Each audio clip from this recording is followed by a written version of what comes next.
യോഹന്നാൻ തന്നെ ചോദിച്ചില്ലേ, നീയാണോ യേശു ക്രിസ്തു രക്ഷകൻ, അതോ വേറെ ആരെങ്കിലും ഞങ്ങളെ അന്വേഷിക്കണമോ? ഇപ്പോൾ നമ്മുടെ മത്തായിയുടെ സുവിശേഷം 11-ാം അധ്യായം ഒരു 7 വചനങ്ങൾക്ക് വായിക്കുമ്പോൾ നമുക്ക് മനസ്സിലാകും, നീയാണോ രക്ഷകൻ. അദ്ദേഹം കാര്യം യോഹന്നാൻ മാന്താന അങ്ങനെ ചോദിക്കുന്നത് പോലെ നമ്മളും ഏതെങ്കിലും കാലത്തൊക്കെ മനുഷ്യൻ ചോദിച്ചു പോകുന്ന ചോദ്യങ്ങളാണ്.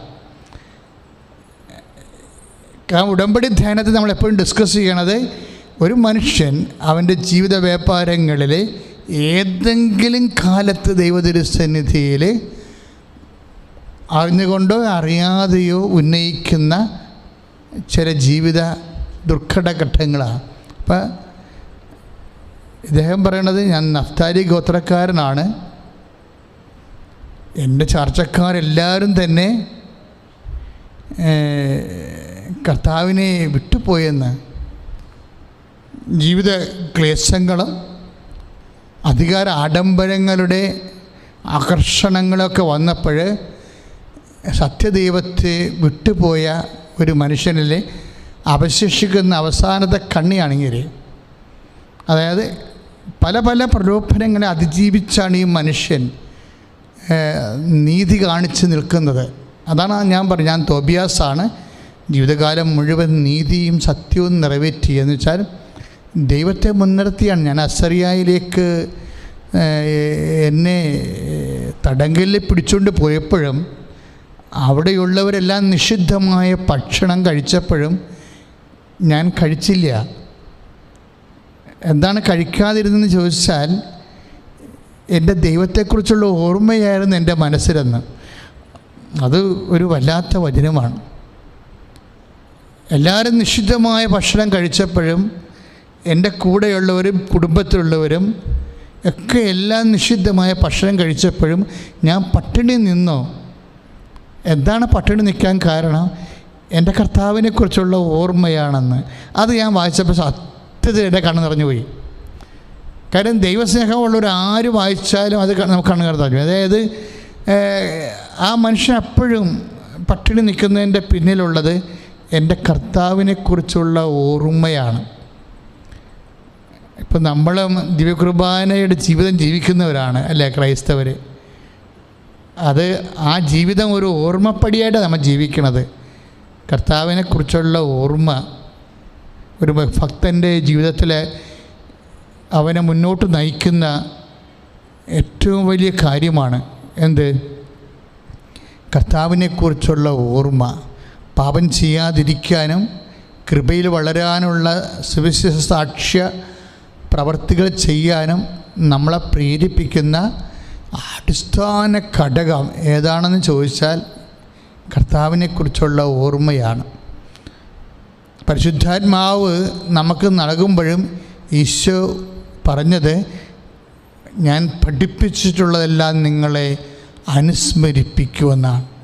എൻ്റെ വാക്കും പ്രവൃത്തിയും നിങ്ങളെ അനുസ്മരിപ്പിക്കും. അതായത് ഒരു മനുഷ്യന് എന്താണെന്ന് ചോദിച്ചാൽ അദ്ദേഹത്തിൻ്റെ വേഴ്സ് ആൻഡ് ഡീഡ്സാണ് അല്ലേ. ഒരു മനുഷ്യൻ ആരാണ് എന്ന് ചോദിച്ചു കഴിഞ്ഞാൽ അദ്ദേഹത്തിൻ്റെ വാക്കുകളും പ്രവൃത്തികളുമാണ് അദ്ദേഹം. അപ്പോഴേ യേശുവിൻ്റെ വാക്കുകളും പ്രവൃത്തികളും നമ്മളെ അനുസ്മരിപ്പിക്കും എന്ന് പറഞ്ഞാൽ യേശുവിനെ അനുസ്മരിപ്പിക്കും എന്നർത്ഥം. ഇപ്പം യോഹന്നാൻ 14:26 എന്താ പരിശുദ്ധ ഈശോ പറയണത്?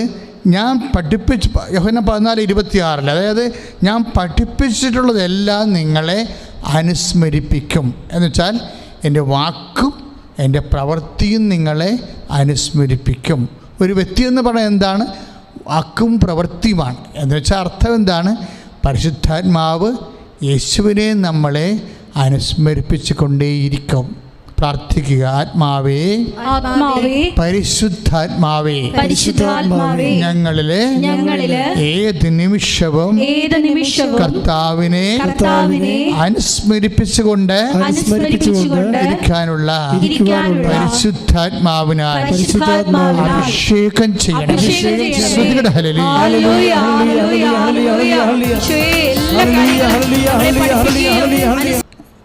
എന്താ കാരണം? തോബിത്ത് 1:12 കാരണം ദൈവത്തെക്കുറിച്ചുള്ള ഓർമ്മ.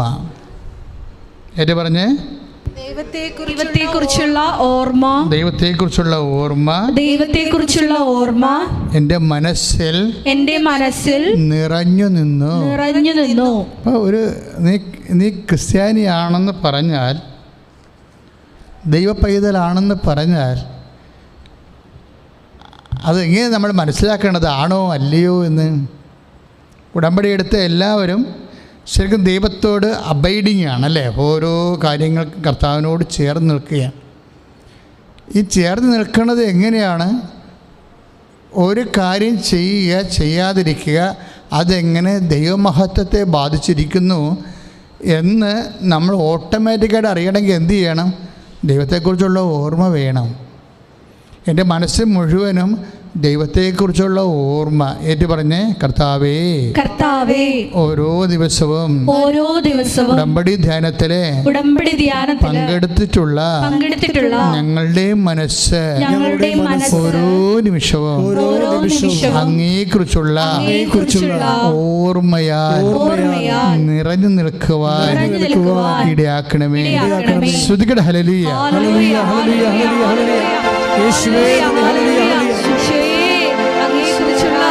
വലിയ സ്നേഹത്തിന്റെ ഓർമ്മ എന്നും ഞങ്ങളിൽ നിലനിർത്തണമേ. ആരാധനയും സ്തുതിയും പുകഴ്ചയും ഉണ്ടായിരിക്കട്ടെ. പരിശുദ്ധ പരമദിവ്യകാരുണ്യത്തിന് ആരാധനയും സ്തുതിയും പുകഴ്ചയും ഉണ്ടായിരിക്കട്ടെ. പ്രിയപ്പെട്ടവരെ, ഇപ്പോൾ തോബിയാസിനെ കുറിച്ച് ഏറെ ഒരു ഐഡിയ കിട്ടില്ലേ നിങ്ങൾക്ക്? ഓരോ നിമിഷവും ഓരോ ശ്വാസത്തിലും ഹൃദയസ്പന്ദനങ്ങളിലും ദൈവത്തെക്കുറിച്ചുള്ള ഓർമ്മ കൊണ്ടു നടക്കുന്നവരാണ്. അതാണ് ദൈവ പൈതലെന്ന് പറയണത്. ബൈബിളിലെ ഏറ്റവും എനിക്കിഷ്ടപ്പെട്ട ഒരാളാണ് ഈ തോബിയാസ് എന്ന് പറയുന്നത്.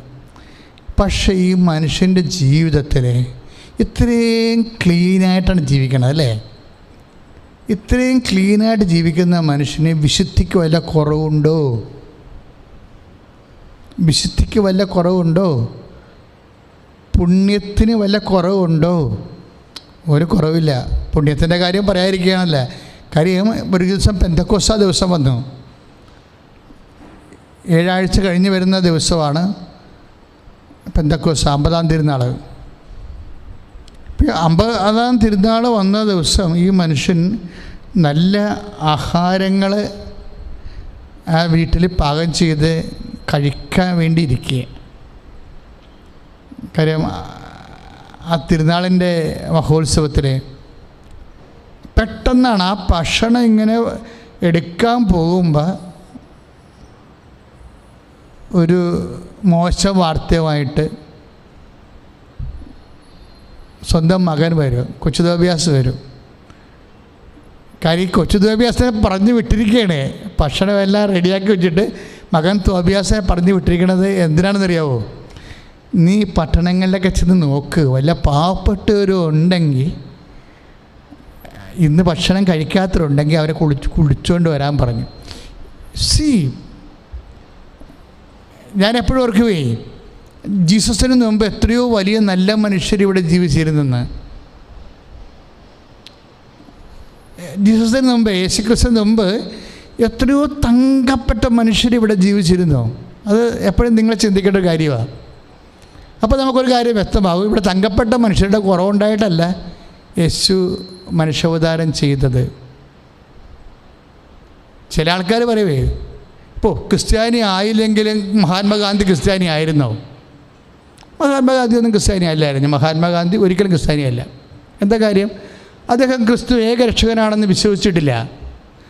ജീവിത രീതികളൊക്കെ ഒരു പക്ഷേ നല്ലൊരു ജീവിത രീതി ആയിരിക്കാം, അറിയത്തില്ല, നമുക്കറിയത്തില്ല. കാര്യം മഹാത്മാഗാന്ധിയുടെ പേരക്കിടാവിനെ ഇന്ന് ജയിലിലിട്ടിട്ടുണ്ട്. ഇന്നത്തെ വാർത്ത അതാണ്. മഹാത്മാഗാന്ധിയുടെ പേരക്കിടാവിനെ ജയിലിലിട്ടു, പണം തിരിമറിവിനെ. അപ്പം മഹാത്മാഗാന്ധിയുടെ മകനെക്കുറിച്ച് പറയണത് അന്നേ തന്നെ കഞ്ചാവായിരുന്നു. അപ്പോൾ സ്വന്തം മകനും പേരക്കിടാങ്ങളൊക്കെ ഇങ്ങനെ വഴിതെറ്റി പോകുന്ന ഒരു ആളിൽ രാഷ്ട്രത്തിന് വേണ്ടി അദ്ദേഹം സേവനം ചെയ്തിട്ടുണ്ട്. കുടുംബപരമായ തകർച്ചയാണ് ശരിക്കും പറഞ്ഞാൽ. കാര്യം മക്കൾക്ക് നല്ല മാതൃക കൊടുത്താൽ മാത്രമേ മകനും പേരക്കിടാങ്ങളും ആ കുടുംബങ്ങളെല്ലാം ഇതുപോലെ വരത്തുള്ളൂ. ഞാൻ അദ്ദേഹത്തെ അത് കുറ്റപ്പെടുത്തി സംസാരിക്കുകയല്ല. പക്ഷേ അദ്ദേഹത്തിൻ്റെ നന്മകൾ രാഷ്ട്രത്തിന് നന്മ ചെയ്തു എന്നുള്ള കാര്യം വലിയ കാര്യമാണ്. വലിയ കാര്യം തന്നെ. നമ്മൾ അദ്ദേഹത്തെ രാഷ്ട്രപിതാവെന്ന് വിളിക്കുന്നു, നമ്മൾ അംഗീകരിക്കുകയും ചെയ്യുന്നുണ്ട്. അത് വിളിക്കുക മാത്രമല്ല, അത് ശരിയാണെന്ന് നമ്മൾ അംഗീകരിക്കുകയും ചെയ്യുന്നുണ്ട്. പക്ഷേ അതുപോലെ നല്ല മനുഷ്യരൊക്കെ ഈ ഭൂമിയിലുണ്ടാവും. ഈ നല്ല മനുഷ്യരുടെ കുറവുണ്ടായിട്ടല്ല ക്രിസ്തു ഈ ഭൂമിയിൽ മനുഷ്യാവതാരം ചെയ്തത്. അത് നമ്മളെപ്പോഴും മനസ്സിലാക്കും. പിന്നെ എന്തിനു വേണ്ടി ക്രിസ്തുവിൻ്റെ മനുഷ്യാവതാരം സംഭവിച്ചതെന്ന് വെച്ചാൽ മാനവരക്ഷയാണ് എൻ്റെ പ്രശ്നം. യേശുക്രിസ്തു ക്രൂശിക്കപ്പെട്ടതും ഉയർത്തെഴുന്നേറ്റതും സഭ സ്ഥാപിച്ചതും ഇവിടെ നല്ല മനുഷ്യരില്ലാഞ്ഞതിൻ്റെ പേരിലല്ല. പിന്നെന്താണ്? ഇവിടെ മനുഷ്യൻ്റെ ആത്മാവിൻ്റെ വീണ്ടെടുപ്പാണ് പ്രധാനപ്പെട്ട വിഷയം. പാപപങ്കിതമായ പ്രകൃതിയുള്ളവർക്ക് നിത്യരക്ഷ നഷ്ടപ്പെട്ടപ്പോൾ സ്വന്തം ജീവൻ നൽകിക്കൊണ്ട് പരിഹാര പ്രവർത്തികൾ മനുഷ്യന് വേണ്ടി പരിഹാരം ചെയ്തു. ആ പരിഹാരത്തെ ദൈവം അംഗീകരിച്ച് അവൻ ഉയർത്തിപ്പിച്ചപ്പോൾ അവൻ്റെ ഉയർത്തെഴുന്നേൽപ്പിൽ നമ്മൾക്കും ഉയർത്തെഴുന്നേൽപ്പ് ലഭിക്കുന്ന നിത്യജീവന് വേണ്ടിയാണ് യേശുക്രിസ്തു മനുഷ്യാവതാരം ചെയ്യുന്നുള്ള ബോധ്യം വേണം. ശ്രുതികട്ടെ ഹല്ലേലൂയ. Hallelujah, hallelujah, hallelujah. ഈശോയേ, ഞങ്ങളുടെ ഓരോരുത്തരുടെയും രക്ഷയ്ക്ക് വേണ്ടി പാടുപീഡകൾ സഹിച്ച് ഉയർത്തെഴുന്നേറ്റ നാഥ, ഞങ്ങൾ ഓരോരുത്തരെയും അങ്ങേ തിരുവിലാവില് പരിശുദ്ധ പരമദിവ്യകാരുണ്യത്തിന് ആരാധനയും സ്തുതിയും പുകഴ്ചയും ഉണ്ടായിരിക്കട്ടെ. അപ്പം തോബിയാസ് മകൻ കൊച്ചു തോബിയാസിനെ പറഞ്ഞു വിട്ടിരിക്കുന്നത്, നീ പട്ടണത്തിൽ പോയിട്ട് പാവപ്പെട്ടവരെ കണ്ടിട്ട് അവരെ കൂട്ടിക്കൊണ്ടുപോവാ, അവർ വന്നിട്ട് നമുക്ക് ഭക്ഷണം കഴിക്കാവുന്നതാണ്. അത്രയും നല്ലൊരു മനുഷ്യനാണ്. കാര്യം കാരുണ്യ പ്രവർത്തികൾ 14 അതെല്ലാം പാലിക്കുന്നയാളാണ്. ക്രിസ്തു കാരുണ്യ പ്രവർത്തികൾ പറയുന്ന മുമ്പ് തന്നെ അത് പാലിച്ച് ജീവിച്ചൊരു മനുഷ്യനാണ്. അപ്പോൾ നമ്മൾ മനസ്സിലാക്കേണ്ട ഭയങ്കരമായ ചില വിഷയങ്ങളുണ്ട്. അതായത് ഞാൻ നഗ്നനായിരുന്നു, നിങ്ങളെന്നെ ഉടുപ്പിച്ചു, എനിക്ക് വിശന്നു, നിങ്ങളെനിക്ക് ഭക്ഷണം തന്നു, ഞാൻ പരദേശിയായിരുന്നു, നിങ്ങൾക്കൊരു അഭയം വരളി എന്ന് പറയുന്ന നമ്മൾ മത്തായി ശ്ലീഹായുടെ 25-ാം അധ്യായത്തിൽ 35-ാമത്തെ വാക്യത്തിലുള്ള അന്ത്യവിധിയുടെ പ്രീക്രെക്സിറ്റുകൾ, മുന്നാവശ്യങ്ങളെല്ലാം കൃത്യമായി നിറവേറ്റുന്ന ഒരാൾ പഴയ നിയമത്തിൽ തോബിയാസിനെ കാണുകയാണ്. അപ്പം നമ്മൾ പറയുന്ന ഈ സന്മാർഗ ജീവിതത്തിൻ്റെയും പുണ്യജീവിതത്തിൻ്റെയും അപ്പുറത്തൊക്കെ ഒരു സ്പേസാണ് ക്രിസ്തുവിനുള്ളത്. ഈ ലോകത്തുള്ള മനുഷ്യന്മാരെല്ലാം നല്ല ജീവിതം, സന്മാർഗ ജീവിതം നയിപ്പിക്കുക, അതുപോലെ തന്നെ അവരെ കൂടുതൽ മനുഷ്യോചിതന്മാരായി സ്നേഹസമ്പന്നരാക്കി മാറ്റുക എന്നുള്ള ഒരു സാമൂഹ്യ ക്ഷേമ പ്രവർത്തനമല്ല സുവിശേഷത്തിൻ്റെ ലക്ഷ്യം. ആരും തെറ്റിദ്ധരിക്കുകയൊന്നും വേണ്ട. സുവിശേഷം അതൊക്കെ എപ്പോഴും പ്രൊമോട്ട് ചെയ്യുമ്പോൾ അതെല്ലാം ഒരു മാർഗമായിട്ടാണ് എടുക്കണം, ലക്ഷ്യമല്ല. ഇവിടെയാണ് നമുക്ക് തെറ്റിപ്പറ്റണത്. നമ്മുടെ വിശുദ്ധി പോലും ഒരു മാർഗമാണ്, ലക്ഷ്യമല്ല. ഇപ്പം ഞങ്ങൾ ബ്രഹ്മചരികളാണ്. അപ്പം ഈ പൗരോഹിത്യം, ഇപ്പം സിസ്റ്റേഴ്സ് തന്നെ എന്തുമാത്രം സിസ്റ്റേഴ്സാണ് നമുക്കുള്ളത്. അവരെല്ലാം വിശുദ്ധിയുടെ കന്യാവ്രതം പാലിച്ച് ജീവിക്കുന്നവരാണ്. പക്ഷേ അതൊന്നും അവിടെ ലൈഫല്ല, അവിടെ ലക്ഷ്യമല്ല, അത് മാർഗമാണ്. നമ്മുടെ വിശുദ്ധിയെല്ലാം നമ്മൾ ചെയ്യുന്ന ഓരോ പ്രവൃത്തികളും എല്ലാം മാർഗങ്ങളാണ്, ലക്ഷ്യമല്ല. അപ്പോൾ ലക്ഷ്യം എന്താണെന്ന് നമ്മൾ അറിയേണ്ടി വരും. ലക്ഷ്യം എന്താണെന്ന് അറിയേണ്ടി വരണമെങ്കിൽ നമ്മൾ തോബിയാസിനെ പഠിക്കണം. ഇപ്പോൾ തോബിയാസിന് എന്താ സംഭവിച്ചിരിക്കുന്നത്? തോബിയാസിനോട് വന്ന് കൊച്ചു തോബിയാസ്, മകൻ തോബിയാസ് പറഞ്ഞു, പട്ടണക്കാരും കണ്ടില്ല, പക്ഷേ ഒരു മൃതശരീരം നിരത്തിൽ കിടക്കണ കണ്ടെന്ന് പറഞ്ഞു. മൃതശരീരം. അപ്പോൾ സെന്നാച്ചെറിബ് അവർ കൊന്നു കളഞ്ഞതാണ്. കാര്യം ജൂദയിൽ നിന്ന് രക്ഷപ്പെടുന്നവരെല്ലാം കൊല്ലണ ഒരു കാലമായിരുന്നത്. അപ്പം അടക്കുന്നവനും ക്രിമിനൽ കുറ്റത്തിൽ ജയിലിലായി പോകും, അല്ലെങ്കിൽ നാട് കടത്തും. പക്ഷേ ഇത് ഒരു മൃതശരീരം കിടക്കണമെന്ന് കണ്ടപ്പോൾ തന്നെ ഈ മനുഷ്യൻ പിന്നെ ഭക്ഷണം കഴിച്ചില്ല. അവിടെ നിന്ന് എഴുന്നേറ്റ് പോയപ്പോഴെന്താണ്? സാബത്ത് ദിവസമാണ്. അടക്കണമെങ്കിൽ സൂര്യൻ അസ്തമിക്കണം. മൃതശരീരം ഒളിപ്പിച്ചു വെച്ചും ആ മനുഷ്യൻ അവിടെ ഇരുന്നു. സാബത്ത് കഴിഞ്ഞിട്ട് പോയി അത് അടക്കിയിട്ട് തിരിച്ചു വന്ന് ഒരു മതിലെ ചാരി ഇരിക്കുകയാണ്. കാര്യം തളർച്ച കൊണ്ടേ വീട്ടിൽ കയറാൻ പറ്റാതെ തളർച്ച കൊണ്ട് നമുക്കറിയാമല്ല, പട്ടിണി നിന്നിട്ടാണ് ഈ മൃതശരീരം സംസ്കരിക്കാൻ പോയത്. 6-7 മണിയാകുമ്പോൾ തിരിച്ചു വരുമ്പോൾ തളർന്നു പോയി ഉറങ്ങിപ്പോയി. ഒരു മതിലിൻ്റെ ചാരി ഉറങ്ങിപ്പോയപ്പോൾ അവിടെ ആ മതിലെ ഇരുന്ന കുരുവി കാട്ടുചെത് ഈ മനുഷ്യൻ്റെ കണ്ണിന് വീണ് കണ്ണ് പോയി, കണ്ണിൻ്റെ കാഴ്ച പോയി. ഇപ്പോൾ എന്നാ പറ്റി ഒന്ന് ചിന്തിച്ച് നോക്കിയേ, കണ്ണിൻ്റെ കാഴ്ച പോയി. ഇതിവിടെ ഇങ്ങനെ ഞാൻ നിർത്തുകയാണ് ഈ വിഷയം. അതായത് അത് സ്തുതിക്കട്ടെ, ഹല്ലേലൂയ ഹല്ലേലൂയ ഹല്ലേലൂയ ഹല്ലേലൂയ യേശുവേ നന്ദി, യേശുവേ ആരാധനയും സ്തുതിയും പുകഴ്ചയും ഉണ്ടായിരിക്കട്ടെ. അച്ഛൻ ഇത് പറയണമെന്നറിയാവോ? അതായത് പലരും വിശുദ്ധിയോടെ ജീവിക്കുന്നുണ്ട്, അതുപോലെ തന്നെ കുടുംബ പ്രാർത്ഥന മുടക്കണില്ല, അല്ലേ? ഞായറാഴ്ച കുർബാനയ്ക്ക് പോകാൻ പറ്റുന്നില്ലെങ്കിലും ലോക്ക്ഡൗൺ ആയതുകൊണ്ടും കൃത്യമായിട്ട് കുർബാന പങ്കെടുക്കുന്നുണ്ട്, ഓൺലൈനിലാണെങ്കിലും പങ്കെടുക്കുന്നുണ്ട്. പറ്റുന്ന പോലെയൊക്കെ നമ്മൾ ദൈവത്തിന് വേണ്ടി ജീവിക്കുന്നുണ്ട്. പക്ഷേ ഇങ്ങനെയൊക്കെ നമ്മൾ വിശുദ്ധിയോടെ ജീവിക്കുമ്പോഴും പലരുടെയും മനസ്സിലുള്ള എന്താണെന്നറിയാവോ? കർത്താവേ, ഞാൻ ഇങ്ങനെയൊക്കെ ജീവിക്കുന്നത്, എനിക്ക് പണിയുണ്ടാക്കരുത് നീ. അതാണ് പലരും എന്നോട് സങ്കടത്തെ ചോദിച്ചിട്ടുണ്ട്. അച്ഛാ, ഞാൻ കുഞ്ഞുനാൾ മുതൽ ഓൾട്ടർ ബോയിയാണ്, ഞങ്ങളുടെ വീട്ടിൽ കുടുംബ പ്രാർത്ഥന മുടക്കിയിട്ടില്ല. എല്ലാവരും ദൈവത്തെ തള്ളിപ്പറയുമ്പോഴും ഞാൻ ദൈവത്തെ ഓൺ ചെയ്ത കുടുംബത്തിൽ ഒരുപക്ഷെ ഒരാൾ മാത്രം, ഞാൻ മാത്രമാണ് പള്ളിയുമായിട്ട് ബന്ധമുള്ള. ബാക്കി ആർക്കും പള്ളിയോട് ദൈവികമായ കാര്യങ്ങളോട് അവർ റെഗുലർ അല്ല. ഒത്തെങ്കിൽ ഒത്തില്ലെങ്കിൽ ജീവിക്കുന്ന ആൾക്കാരാണ്. പക്ഷേ അവർക്കാർക്കും ഒരു കുഴപ്പമില്ല, അവർക്ക് വളരെ അടിച്ചു പൊളിച്ച് ജീവിക്കുന്നുണ്ട്, അവർക്ക് സന്തോഷമാണ്, അവർക്ക് ജീവിതം തന്നെ രസകരമാണ്. പക്ഷേ എൻ്റെ ജീവിതത്തിലെ ഞാൻ ഇത്രയും ദൈവത്തോട് അടുത്ത് നിൽക്കുമ്പോഴും എൻ്റെ ജീവിതത്തിൽ ഭയങ്കര വിഷമതകളും, എൻ്റെ ജീവിത പങ്കാളിയാണെങ്കിൽ തന്നെ ഒരിക്കലും ഒരു സമാധാനമായിട്ട് എന്നോട് പെരുമാറണില്ല. മക്കൾ ചിലപ്പോൾ എന്നോട് അതുപോലെ ഞാൻ കൊടുക്കുന്ന അതേ സ്നേഹം എനിക്ക് തിരിച്ചു തരണില്ല. സാമ്പത്തിക മേഖലയൊക്കെ ഒത്തിരി തകർച്ച ഉണ്ട്. ഇതെന്താണ് വെച്ചാൽ ഇങ്ങനെ സംഭവിക്കണത്? ഇതൊന്നും ഇല്ലാത്തവർക്കൊരു പ്രശ്നവും ഇല്ലല്ല. അപ്പോഴും ഞാൻ എൻ്റെ ചേട്ടന്മാരോട് അന്യന്മാരോടൊക്കെ എൻ്റെ ഈ ഭക്തിയും പ്രാർത്ഥനയൊക്കെ കാണുമ്പോൾ പറയടാ, നീ ഇതിൻ്റെ പ്രാർത്ഥനയൊക്കെ ഒന്ന് നിർത്ത്, ഒന്ന് കുറക്ക്. അപ്പം ഞങ്ങളെപ്പോലെ മര്യാദക്ക് ജീവിക്കാൻ നോക്കും ജീവിതവുമായിട്ട് ബന്ധപ്പെട്ട്. അല്ലെങ്കിൽ ഈ അധികം ദൈവത്തെ നമ്മുടെ അധികം അടുപ്പിച്ച് കഴിഞ്ഞാൽ നമുക്ക് പണി കിട്ടും. അതൊക്കെ ആർക്കറിയാൻ പാടില്ലാത്തത്. ഞങ്ങളെ കണ്ടില്ലേ, ദൈവത്തിന് ഒരു പരിധി വരെ പുറത്തേ നിർത്തത്തുള്ളൂ. ഒത്തിരി അടുപ്പവുമില്ല, ഒത്തിരി അകലവുമില്ല. അങ്ങനെ ഒരു റെസ്പെക്റ്റബിൾ ഡിസ്റ്റൻസ് അങ്ങ് കീപ്പ് ചെയ്താൽ മതി എന്നാണ് ചേട്ടന്മാർ എന്നെ ഉപദേശിക്കുന്നത്. സത്യം പറഞ്ഞാൽ എന്താണ് ഞാനും ചാകും, കുറച്ച് കഴിയുമ്പോൾ അവരും ചാകും. അപ്പോൾ എനിക്കും കിട്ടും, അവർക്കും കിട്ടും. എന്താണെന്ന് വെച്ച് കഴിഞ്ഞാൽ ദൈവം തരുന്നത് കിട്ടും. അപ്പോൾ ഇതിനകത്ത് എന്താ ഏറ്റക്കുറച്ചൽ എന്താണ്? അങ്ങനെ പിന്നെ ജീവിതത്തിൽ എന്തിനാണ് ഞാൻ ഇത്രയും കഷ്ടപ്പെട്ട് പ്രാർത്ഥിക്കുകയും സൽപ്രവർത്തികൾ ചെയ്യുകയും ചെയ്യണത്? എനിക്കാണല്ല കൂടുതൽ ബുദ്ധിമുട്ട്. ഈ ചോദ്യം അങ്ങനെ നമുക്ക് എല്ലാവരും തന്നെ ചോദിക്കുന്ന ചോദ്യമാണ് കേട്ടോ. ഈ ചോദ്യം ശരിക്കും പറഞ്ഞാൽ ചോദിക്കേണ്ട ആൾ തോബിയാസാണ്. നോക്കി അയാളുടെ ലൈഫ് കണ്ട. ഇപ്പം എന്നാ പറ്റി? ഒരു സൽപ്രവൃത്തി, മൃതദേഹം സംസ്കരിക്കാൻ പോകുന്നതിൻ്റെ വകുപ്പിൽ പട്ടിണി നിന്ന് മൃതദേഹം സംസ്കരിക്കാൻ പോയതിൻ്റെ വകുപ്പിലാണ് ഈ മനുഷ്യൻ്റെ കണ്ണ് പോയിരിക്കുന്നത്. അപ്പോൾ നമുക്ക് ചോദിക്കും, ഈ കുരുവി അവിടെ ഇരിക്കണത് ദൈവത്തിന് അറിയാൻ പാടില്ലേ? ഇയാൾ നീതിമാനാണെന്ന് ദൈവത്തിന് അറിയാൻ പാടില്ലേ? ഈ നീതിമാനെ സംരക്ഷിക്കാൻ ദൈവം ഉണ്ടായിരുന്നെങ്കിൽ ദൈവത്തിന് ഇയാളെ സംരക്ഷിക്കാൻ പാടില്ലേ? അത് ഇനി കണ്ണിന് വീടാൻ തന്നെ കണ്ണ് പോകേണ്ട കാര്യമുണ്ടോ? അവിടെ ദൈവത്തിന് സംരക്ഷിക്കാൻ പാടില്ലേ? ഇങ്ങനെ 100,000 ചോദ്യങ്ങൾ. ഇപ്പം നമ്മൾ തോബിയാസിൻ്റെ പുസ്തകം 2:14 2:9 ഈ വിഷയമുള്ളത്.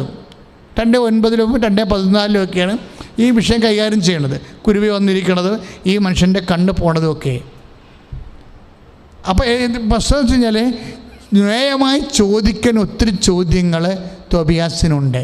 കാര്യം കുടുംബക്കാർ മൊത്തത്തോടു കൂടി ആ വംശം തന്നെ, നഫ്താലി വംശം തന്നെ കർത്താവിനെ വിട്ടുപോയി ബാലിനെ പരിഹരിപ്പിച്ച കർഷികളാണ്. അവിടെ ഒറ്റയ്ക്ക് പിടിച്ചു നിന്ന ആളാണ്. ഇനി സ്വന്തം കുടുംബത്തിലുള്ളവർ പോലും നിഷിദ്ധമായ കൽപ്പനക്കെതിരായിട്ടുള്ള ഭക്ഷണം വിളമ്പിയപ്പോൾ അത് കഴിച്ചവരാണ്. അപ്പോഴും തോബിയാസ് പറയും, എൻ്റെ കർത്താവിനെക്കുറിച്ചുള്ള ഓർമ്മ എൻ്റെ മനസ്സിൽ നിറഞ്ഞു നിൽക്കണ കാരണം ഞാൻ പട്ടിണി നിന്നെന്ന് പറയും. ഈ മനുഷ്യന് പട്ടിണിയേ ഉള്ളൂ.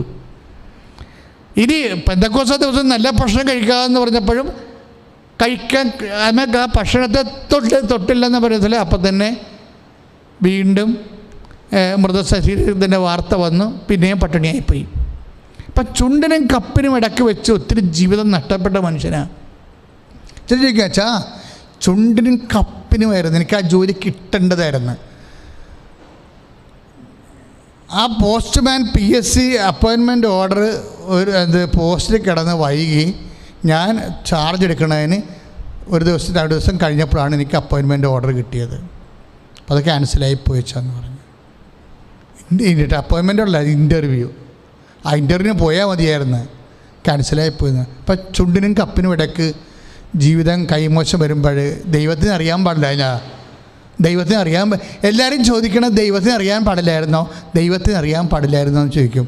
അപ്പോൾ നമ്മളോർക്കും ശരിയാണല്ല, ദൈവത്തിന് അറിയാൻ പാടില്ല, ദൈവത്തിനൊന്ന് സഹായിക്കാമായിരുന്നല്ലോ എന്ന് ചോദിക്കും. ഇങ്ങനെ ചോദിക്കാനാണെങ്കിൽ ജീവിതം മുഴുവൻ നമുക്ക് ദൈവത്തോട് ചോദ്യങ്ങളേ ഉള്ളൂ. ഈ ചോദ്യങ്ങൾ എന്ന് നിനക്ക് അവസാനിക്കുന്നു അന്ന് മാത്രമേ നീ വിശ്വാസിയാകത്തുള്ളൂ. എന്നാണ് നിൻ്റെ മുമ്പിൽ ചോദ്യങ്ങൾ അവസാനിക്കണം? എന്താ അങ്ങനെ പറയാൻ കാര്യം എന്നറിയാവോ? അതായത് നമ്മളുടെ ഭക്തി, നമ്മളുടെ നീതി, നമ്മളുടെ സത്യം, നമ്മുടെ സൽപ്രവൃത്തി, ഇതൊക്കെ നമ്മൾ ചെയ്യുമ്പോൾ ഓരോ മനുഷ്യന്മാരും ഉള്ളിൽ വിചാരിക്കണം എന്താണ്, ഞാൻ സൽപ്രവൃത്തി ചെയ്യുന്നുണ്ട്. ഇപ്പോൾ ഉടമ്പടിയിൽ നമ്മൾ എന്തുമാത്രം സൽപ്രവൃത്തികൾ ചെയ്യുന്നല്ലേ, എന്തുമാത്രം ഭക്തിയിൽ നമ്മൾ വചനം ഓരോ ദിവസവും 1/2 മണിക്കൂർ വചനം വായിക്കുന്നു, എന്തുമാത്രം ഭക്തിയിൽ നമ്മൾ വചനം പ്രചരിപ്പിക്കുന്നു, എന്തുമാത്രം ഭക്തിയിൽ നമ്മൾ ഓരോരോ കാര്യങ്ങൾ നിറവേറ്റിയെടുക്കുന്നു. പക്ഷെ അങ്ങനെയൊക്കെ ചെയ്യുമ്പോൾ ദൈവമായിട്ട് ഒരു ബാർഗെയിനിങ് ടെൻഡൻസിയിലേക്ക് വരരുത്. കാര്യം നമ്മൾ 8:32 ഒക്കെ വായിക്കുന്ന പോലെ, Ephesians 8:32 വായിക്കുന്ന പോലെ ഇതിനെ നമ്മൾ ആഗ്രഹിക്കുന്നതിനേക്കാൾ കൂടുതലാണ് ദൈവത്തിന് നൽകാൻ കഴിയണത്. അപ്പോൾ ദൈവത്തിന് നൽകാൻ കഴിയുന്ന വിഷയങ്ങളെ അധികരിച്ചുകൊണ്ട് നമ്മൾ സൽപ്രവൃത്തികൾ ക്രമീകരിക്കുക, വിശുദ്ധിയെ ക്രമീകരിക്കുക, സുഹൃത്തുക്കളെ ക്രമീകരിക്കുക. ഇനി ഒറ്റ വാക്കിൽ പറഞ്ഞാൽ, ഞാൻ സുഹൃത്തോടു കൂടി ജീവിക്കുന്നു, അത് കണ്ട് നീ എനിക്ക് ഇന്ന കാര്യം നീ എനിക്ക് തരണം. ഞാൻ വിശുദ്ധിയോട് ജീവിക്കുന്നു, അതുകൊണ്ട് ഞാൻ ഇന്ന കാര്യങ്ങൾ എനിക്ക് തരണം.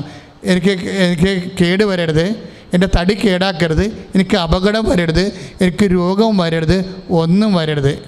അപ്പോൾ പല ആൾക്കാരും പ്രാർത്ഥിക്കുന്നത് എന്തിനാണെന്ന് ചോദിച്ചാൽ, പല ആൾക്കാരും വിശുദ്ധിയോട് ജീവിക്കുന്നത് എന്താണെന്ന് ചോദിച്ചാൽ, പല ആൾക്കാരും ജീവിതത്തിൽ ദൈവത്തോട് അടുത്ത് നിൽക്കണത് എന്താണെന്ന് ചോദിച്ചാൽ ഒറ്റ വാക്യമേ ഉള്ളൂ, നമുക്ക് പണിയുണ്ടാക്കരുത് കർത്താവേ.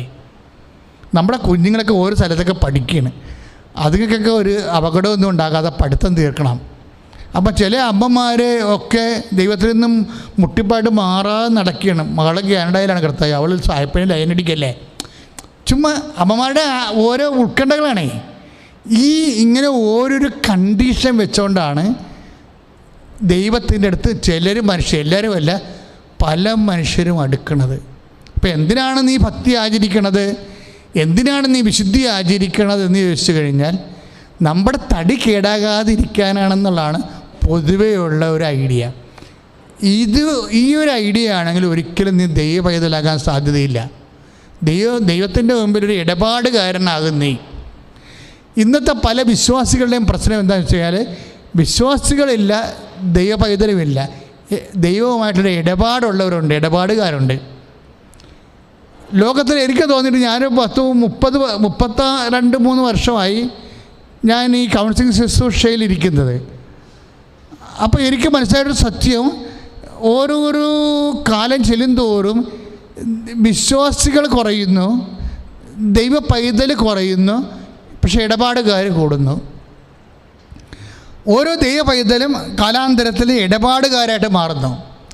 ഇന്ന് ദൈവത്തിൻ്റെ അനുഭവം നമുക്കില്ലാത്തതിൻ്റെ നമ്മളിന്ന് ദൈവാനുഭവം എന്ന് വിളിക്കുന്നത് മുഴുവനും കല്യാണം നടന്നു, വീട് കിട്ടി, അല്ലെങ്കിൽ കുഞ്ഞുങ്ങളെ കിട്ടിയെന്ന് പറയുന്ന ഭൗതിക ആനുകൂല്യം കൈപ്പറ്റതിൻ്റെ പേരിൽ ദൈവാനുഭവം, അത് ദൈവ അനുഗ്രഹം എന്നാണ് അതിനെ വിളിക്കുന്നത്. ദൈവാനുഭവം അല്ലത്, അത് വേറെ. ദൈവത്തിൻ്റെ അനുഗ്രഹമാണ്, ഫിസിക്കൽ ഫേവേഴ്സാണ്. ദൈവ അനുഗ്രഹവും ദൈവ അനുഭവവും രണ്ടും രണ്ടാണ്. ഇന്ന് പലപ്പോഴും ദൈവാനുഭവം എന്ന് പറയണത് ദൈവാനുഗ്രഹത്തിനെയാണ്. ദൈവാനുഗ്രഹം എന്ന് പറയുന്നത്, ബ്ലെസ്സിങ്സ് എന്ന് പറയുന്നത് ഫിസിക്കൽ ഫേവേഴ്സാണ്. ഫിസിക്കൽ ഫേവേഴ്സ് എന്ന് പറയുന്നത് എന്തിനാണ്? ഭൗതിക ആനുകൂല്യങ്ങൾ. ഭൗതിക ആനുകൂല്യങ്ങൾ എന്തിനു വേണ്ടിയുള്ളതാണ്? ശരീരത്തിന് വേണ്ടിയുള്ളതാണ്. ഉദരമാണ് അവരുടെ ദൈവം എന്ന് പറയത്തില്ലേ? റോമാലേഖനത്തിലുള്ളതാണ്, ഉദരമാണ് അവരുടെ ദൈവം. എന്നുവെച്ചാൽ അവരുടെ അതായത് ശരീരബന്ധിയായിട്ടുള്ള വിഷയങ്ങളാണ് അവർക്കുള്ളതെല്ലാം. എന്താ കുഴപ്പം? ദൈവം രണ്ടിനെയും നശിപ്പിക്കുമെന്ന്. ഉദരത്തെയും നശിപ്പിക്കും, ആ വ്യക്തിയെയും നശിപ്പിക്കും. എന്താ കാര്യം? അവസാന കാലങ്ങളിലെല്ലാം ഇങ്ങനെ ചിലപ്പോൾ ദ്രവിച്ചു തീരുകയോ അല്ലെങ്കിൽ കത്തിത്തീരുകയോ ചെയ്യും. മനുഷ്യനിന്ന് കത്തിത്തീരുന്ന കാലമാണ്. കൺമേക്കിൽ നിൽക്കുന്ന ജീവനോടെ എഴുന്നേറ്റ് നടന്ന ആൾക്കാർ ഒരു സെക്കൻഡ് കൊണ്ട് നമ്മുടെ മുമ്പിൽ കിടന്ന് കത്തണ കാണാം. ഇങ്ങനെ ഒരു കാലം ഒരിക്കലും ഉണ്ടായിട്ടില്ല. മനുഷ്യന് ഏറ്റവും ആരോഗ്യവാനും സൗന്ദര്യമുള്ളവരും കിടന്ന് കത്തുന്ന കാലം. ഇനി നമ്മുടെ കാലം എപ്പോഴാണ് നമുക്ക് അറിയത്തില്ല. എന്നിട്ടും മനുഷ്യന് മനസ്സാന്തരമില്ല. അതായത് എന്താ പ്രശ്നം എന്ന് വെച്ച് കഴിഞ്ഞാൽ, എപ്പോഴും നമ്മൾ ചിന്തിക്കേണ്ടത് നമ്മൾ ദൈവദൃഷ്ടിയിൽ ഇടപാടുകാരല്ല. പിന്നെ എന്താണ്? പിന്നെ ആരാണ്? ഒരു വിശ്വാസി ഇടപാടുകാരനല്ല. നീ ഉടമ്പടി ചെയ്യുന്ന വ്യക്തി ദൈവത്തോട് ഇടപാടാണ് ചെയ്യണമെന്നുണ്ടെങ്കിൽ നീ ഒരു കാലത്തും ദൈവത്തെ അനുഭവിക്കത്തില്ല, പക്ഷെ അനുഗ്രഹം നിനക്ക് കിട്ടി ലഭിക്കും. ഉടമ്പടി ചെയ്യുന്ന വ്യക്തികൾക്ക് അനുഗ്രഹത്തിൻ്റെ കൂടെ അവന് അനുഭവം ഉണ്ടാകണമെന്നുണ്ടെങ്കിൽ നമ്മളുടെ അൺകണ്ടീഷനായിട്ട്, അതായത് നമ്മൾ ദൈവത്തിരുസനിനെ ആചരിക്കുന്ന വിശുദ്ധി. ഇപ്പോൾ ആ വിശുദ്ധിയെക്കുറിച്ച് വ്യത്യസ്തങ്ങളായ കാഴ്ചപ്പാടാണ് ബൈബിൾ വെച്ച് പുലർത്തുന്നത്. വിശുദ്ധിയെക്കുറിച്ച് ഇപ്പോൾ പഴയ നിയമത്തിലാണെങ്കിൽ വിശുദ്ധി എന്താണെന്ന് ചോദിച്ചു കഴിഞ്ഞാൽ ഉടനെ ലേവ്യ പുസ്തകമാണ് അതിനെക്കുറിച്ച് സംസാരിക്കുന്നത്. ലേവ്യ പുസ്തകം പറയും, കൽപ്പന തന്നിട്ടുണ്ട്, നിൻ്റെ ജഡിക ശാരീരിക മ്ലേച്ഛതകളെ കൽപ്പന പ്രകാരം ദഹനിക്കണമെങ്കിൽ നിനക്ക് വിശുദ്ധിയോടെ വേപരിക്കാൻ പറ്റും. നമ്മൾ ഹെബ്രായർ 18-20 വചനങ്ങളൊക്കെ ആ വചനമാണ്. അതായത് മ്ലേച്ഛതകളെന്ന് പറയും, ശാരീരികമായ ശരീരത്തെ അടിസ്ഥാനപ്പെടുത്തി നടക്കുന്ന അശുദ്ധ പാപങ്ങളെല്ലാം ബൈബിൾ വിളിക്കണം മ്ലേച്ഛതകളെന്നാണ്. ഈ മ്ലേച്ഛതകൾ അവസാനിപ്പിക്കാൻ വേണ്ടിയാണ് കൽപ്പന കൊടുത്തിരിക്കുന്നത്. 10 കൽപ്പന പോലും നിൽക്കണത് എന്താ? വ്യഭിചാരം ചെയ്യരുത്, കൊല്ലരുത്, മോഷ്ടിക്കരുത് എന്നൊക്കെ പറയുന്ന മ്ലേച്ഛതകളാണ്. എന്നിട്ട് വിശുദ്ധിയെക്കുറിച്ച് പറയുന്നത് എന്താണെന്ന് വെച്ച് കഴിഞ്ഞാൽ, പഴയ നിയമത്തിൻ്റെ കൺസെപ്റ്റ് എന്താണെന്ന് വെച്ചാൽ, ഈ നിയമപ്രകാരം ജീവിതത്തിൻ്റെ മ്ലേച്ഛതകൾ, ജഡിക മ്ലേച്ഛതകൾ ഒഴിവാക്കിയാൽ നീ വിശുദ്ധിയുള്ള വ്യക്തിയായി മാറും. അതിന് കാരണം ബൈബിൾ പറയണത് ദൈവം വിശുദ്ധനാണ്, അത് കാരണം നിങ്ങളും വിശുദ്ധിയുള്ളവരായിരിക്കണം. പക്ഷെ ആ വിശുദ്ധിയുടെ കൺസെപ്റ്റ് എന്താണ്? അപ്പോഴേ അക്കാലങ്ങളിലുള്ള മനുഷ്യർക്ക് മനസ്സിലാക്കാൻ വേണ്ടി അവന് നിരന്തരമായിട്ട് അവൻ അനുഭവിച്ചുകൊണ്ടിരിക്കുന്ന വിഷയങ്ങൾ, ശരീരത്തിൽ അനുഭവിച്ചുകൊണ്ടിരിക്കുന്ന പ്രലോഭനങ്ങൾ, ശരീരത്തിൻ്റെ ഋതുമതിയായ സ്ത്രീ പോലും അവിശുദ്ധമായിട്ട് കണ്ടിരുന്ന ഒരു കാലമുണ്ട്. അന്നത്തെ കാലത്തിൻ്റെ കൺസെപ്റ്റാണത്. അതെല്ലാം അവിശുദ്ധിയുടെ പട്ടികയിൽ പെടുത്തി വച്ചിരിക്കുക. കാലം അതായിരുന്നു. മനുഷ്യൻ ദൈവത്തിലെ അറിവിൽ വളരുന്നതനുസരിച്ച് കൊണ്ട് വിശുദ്ധിയുടെ കൺസെപ്റ്റിന് വ്യത്യാസം വന്നിട്ടുണ്ട്. പുതിയ നിയമം എന്നൊക്കെ പറയുമ്പോൾ ഹെബ്രായർ 12 നമ്മൾ വായിക്കുന്നതാണ്. എന്താണ്? വിദ്വേഷത്തിൻ്റെ വേര് വളർന്ന്, ഹെബ്രായർ 12:15 വിദ്വേഷത്തിൻ്റെ വേര് വളർന്ന് അശുദ്ധരാകാതിരിക്കാൻ സൂക്ഷിച്ചുകൊള്ളുവിൻ. അപ്പോഴെന്താണ് അവിടെ ബാഹ്യമായ അവിശുദ്ധമായിട്ടുള്ള ക്ലീൻനെസ്സിൻ്റെ കാര്യങ്ങളെക്കാൾ ഉപരി നേരെ ആന്തരികമായി മാറി. ഒരു വ്യക്തിയോട് നമുക്ക് വിദ്വേഷമുണ്ടെങ്കിൽ നമ്മൾ അശുദ്ധരായി മാറി. വിദ്വേഷത്തിൻ്റെ വേരിനുള്ള പ്രശ്നം അത് പൗലോസ് പറയണ പോലെ സൂര്യൻ അസ്തമിക്കണ മുമ്പ് പറഞ്ഞു തീർത്തില്ലെങ്കിൽ ആ വേര് വളരാൻ തുടങ്ങും. വിദ്വേഷത്തിൻ്റെ വേര് വളർന്ന് അശുദ്ധരാകാതിരിക്കാൻ ശ്രദ്ധിക്കുവാൻ. വിദ്വേഷത്തെക്കുറിച്ച് പറഞ്ഞപ്പോൾ പൗലോസ് പറയും സൂര്യൻ അസ്തമിക്കണ മുമ്പ് നീ ആ വിഷയം പറഞ്ഞു തീർക്കണം, അല്ലെങ്കിൽ എന്താ പറ്റും, രാത്രി വരും. സന്ധ്യ അസ്തമയം കഴിഞ്ഞാൽ പിന്നെ രാത്രിയല്ലേ, രാത്രിയിലാണ് ഈ വിദ്വേഷമൊക്കെ വളരണത്. ജീവിതം ഇരുട്ടായി കഴിഞ്ഞാലേ എല്ലാ പാപത്തിൻ്റെ വേരുകളും വളരണത് ജീവിതം ഇരുട്ടിലാകുമ്പോഴാണ്. ദൈവമാകുന്ന വെളിച്ചം, വിശ്വാസമാകുന്ന വെളിച്ചം കെട്ടുപോണ ജീവിതത്തിൻ്റെ ഇരുട്ടിൽ പാപം ഇങ്ങനെ വളരാൻ തുടങ്ങും. അതുകൊണ്ട് പറയും, കർത്താവ് എപ്പോഴും പറയും, പകലായിരിക്കുവോളൂ ഞാൻ എന്നെ അയച്ചവൻ്റെ പ്രവൃത്തി ചെയ്യേണ്ടിയിരിക്കുന്നു. ആർക്കും വേല ചെയ്യാനാവാത്ത രാത്രികാലം അടുത്ത് വരികയാണല്ലോ. അപ്പോൾ രാത്രിയെയും അസ്തമയത്തിന് ശേഷമുള്ള സമയങ്ങളെയും ബൈബിള് കാണുന്നതിൻ്റെ ഉദ്ദേശിക്കുന്നത് വിശ്വാസം, ദൈവസ്നേഹമുള്ള ഒരു കാലമാണ് നമ്മളുടെ പകലെന്ന് പറയണത്. ദൈവസ്നേഹമായത് കാരണം നമ്മൾക്ക് ഇപ്പോൾ ഞാൻ വിശുദ്ധനായിരിക്കുന്നത് കൊണ്ട് നിങ്ങളും എൻ്റെ മുമ്പിൽ വിശുദ്ധരാകാൻ പറയും. അത് തന്നെ, ആ തിയറി തന്നെയാണ് പറയുന്നത്. നമ്മൾ യോഹന്നാൻ 1:8 വായിക്കണതും അല്ലെ 4:8 വായിക്കണത്. 1 യോഹന്നാൻ 4:8 ദൈവസ്നേഹമാകുന്നു. അതുകൊണ്ട് എന്താ പറ്റും, നിങ്ങളെ സ്നേഹമുള്ളവരായിരിക്കണം. അല്ലെങ്കിൽ എന്താ പറ്റും, നിങ്ങളെ വിദ്വേഷമായിട്ടില്ലായിരിക്കണമെങ്കിൽ അശുദ്ധരായിത്തീരും. ഇപ്പം വിദ്വേഷം അശുദ്ധമാകണം എന്തുകൊണ്ടാണ്? ദൈവസ്നേഹമായതുകൊണ്ടാണ്. നമ്മുടെ വിദ്വേഷം അശുദ്ധമാകണം എന്തുകൊണ്ടാണ്? ദൈവസ്നേഹമായതുകൊണ്ടാണ്. ഇപ്പം സ്നേഹത്തിൽ വസിക്കുമ്പോൾ മാത്രമേ ദൈവത്തിൽ വസിക്കാൻ പറ്റത്തുള്ളെന്ന് യോഹന്നാൻ പറയണത് അതാണ്. അപ്പം 4:8 താഴെ, 1 യോഹന്നാൻ 4:8 താഴെയുണ്ട്. അതായത് ദൈവത്തിൽ വസിക്കണമെങ്കിൽ സ്നേഹത്തിൽ വസിച്ചാൽ മാത്രമേ ദൈവത്തിൽ വസിക്കാൻ പറ്റത്തുള്ളൂ. കാര്യം ദൈവം സ്നേഹമാകുന്നു എന്ന് പറയും. അപ്പം നമ്മുടെ വിദ്വേഷം എന്തുകൊണ്ടാണ് പാപമാകണത്? ദൈവം സ്നേഹമായതുകൊണ്ടാണ്. അപ്പോൾ അത് പഴയ നിയമത്തിൻ്റെ കൺസെപ്റ്റുമായിട്ട് യോജിച്ച് പോണതാണത്. കാര്യം എന്താണ്? നിങ്ങൾ വിശുദ്ധരായിരിക്കണം. കാര്യം നിൻ്റെ കർത്താവായ ദൈവം ഞാൻ വിശുദ്ധിയായിരിക്കുന്നു, വിശുദ്ധിയുള്ളവനായിരിക്കുന്നു. അപ്പം ദൈവത്തിനോട് അടിസ്ഥാനപ്പെടുത്തിക്കൊണ്ടാണ് വിശുദ്ധ അവിശുദ്ധ നിയമങ്ങളെ ബൈബിള് വെളിപ്പെടുത്തുന്നത്. പ്രാർത്ഥിക്കുക, കർത്താവായ ദൈവമേ, കർത്താവായ ദൈവമേ, കർത്താവായ ദൈവമേ, കർത്താവായ ദൈവമേ, വിശുദ്ധിയിൽ ജീവിക്കുവാൻ ദൈവത്തെ മാത്രം പരാമർശിക്കുന്ന സുവിശേഷ ചൈതന്യത്താൽ എന്നെ ഉണർത്തണമേ. Hallelujah, hallelujah, hallelujah, hallelujah. യേശുവേ സ്തുതി. Hallelujah, hallelujah, hallelujah.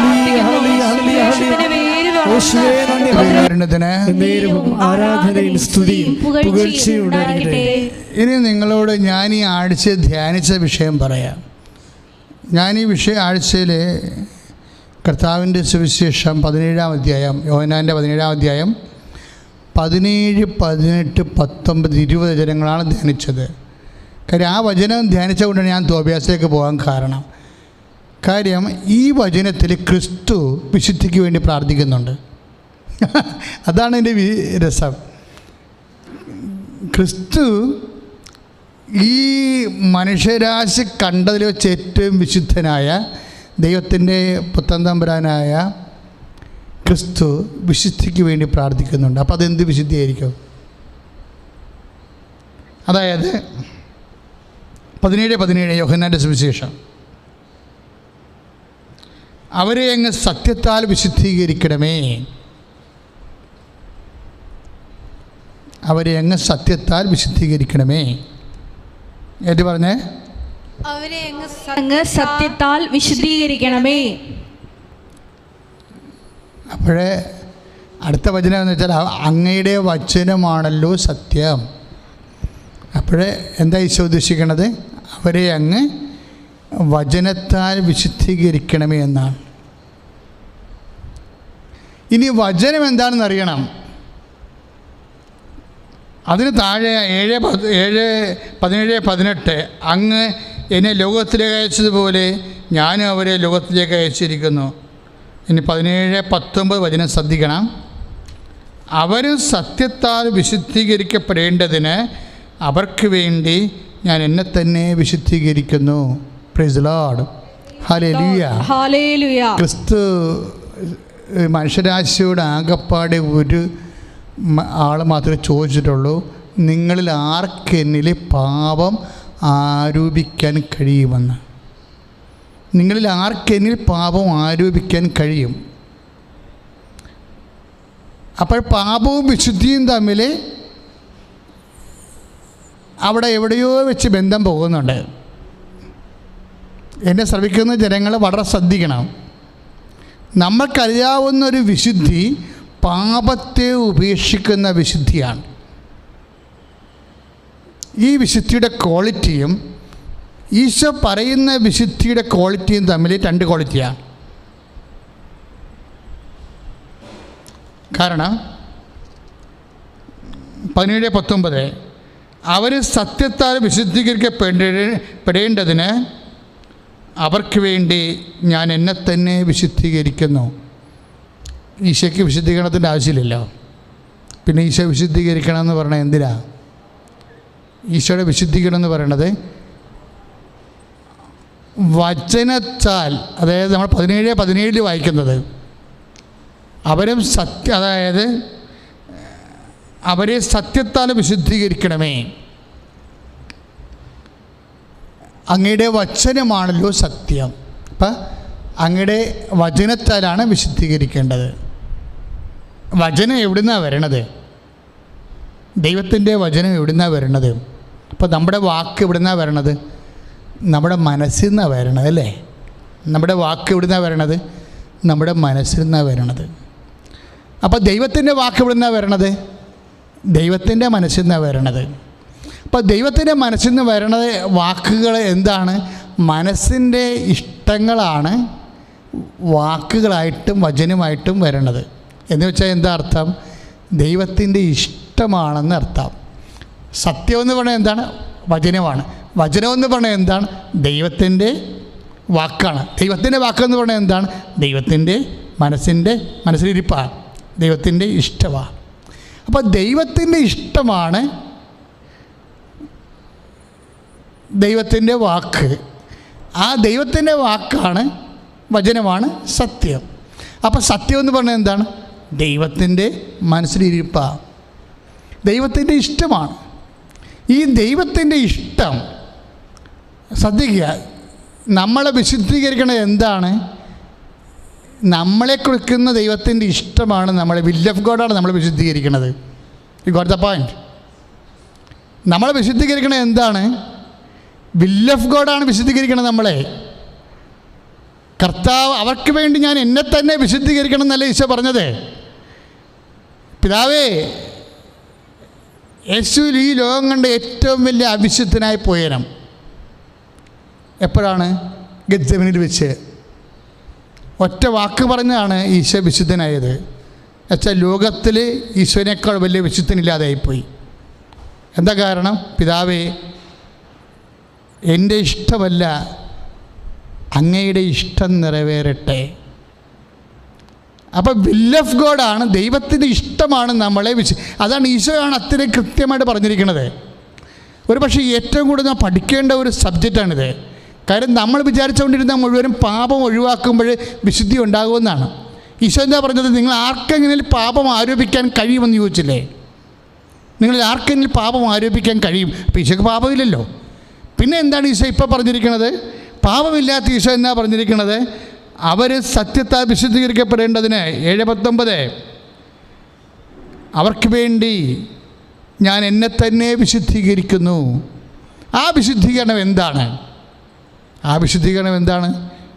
പരപിതാവിൻ്റെ ഇഷ്ടത്തിന് ഈശോ കീഴ്വഴങ്ങിയതാണ് ഈശോയുടെ വിശുദ്ധീകരണം. Will of God is the means of sanctification. നമ്മുടെ വിശുദ്ധി എന്ന് പറയണത് ദൈവത്തിൻ്റെ തിരുമനസ്സാണ്. പലരും നമ്മൾ ഇപ്പോൾ അത് എപ്പോഴും മനസ്സിലാക്കേണ്ടത്, നമ്മൾ ഓരോരോ ഇപ്പോൾ തോബിയാസ് ജീവിതത്തിൽ സൽപ്രവൃത്തികളും സൽകൃത്യങ്ങളൊക്കെ ചെയ്ത നീതിമാനായ സത്യത്തിൽ ജീവിച്ച മനുഷ്യനാണെന്ന് പറയുന്നുണ്ട്. പക്ഷെ അങ്ങനെ പറയുമ്പോഴും ആ മനുഷ്യൻ്റെ കണ്ണിലാണ് കാഷ്ടം വീണിട്ട് കണ്ണ് പോയത്.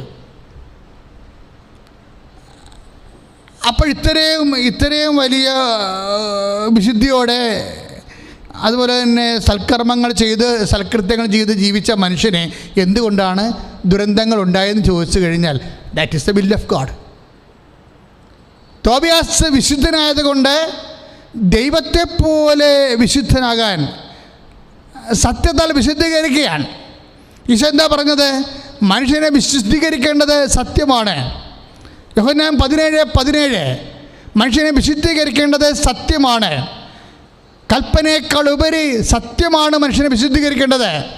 സത്യം എന്താണ്? അങ്ങയുടെ വചനമാണുള്ള സത്യം. വചനം എന്താണ്? അത് ദൈവത്തിൻ്റെ മനസ്സാണ്. നിന്നെക്കുറിച്ചുള്ള ദൈവത്തിൻ്റെ മനസ്സാണ്, നിന്നെക്കുറിച്ചുള്ള ദൈവത്തിൻ്റെ വചനം. തോബിയാസ് വ്യത്യസ്തങ്ങളായ ജീവിത മേഖലകളിലെ സൽപ്രവൃത്തികളോടെ സൽകൃത്യങ്ങളോടെ നീതിമാനായി സത്യസന്ധനായി ജീവിച്ച മനുഷ്യനാണെങ്കിലും ആ മനുഷ്യൻ്റെ ഓരോ ഘട്ടങ്ങളിലും അശനിപാതങ്ങൾ അതുപോലെ തന്നെ അപകടങ്ങൾ എല്ലാം അവകാശമോഹര്യമായി തീരുമ്പോൾ നമ്മൾ ചോദിക്കും, for what we should believe? നമ്മൾ എന്തിനു വേണ്ടി വിശ്വസിക്കണം എന്ന് നമ്മൾ ചോദിക്കും.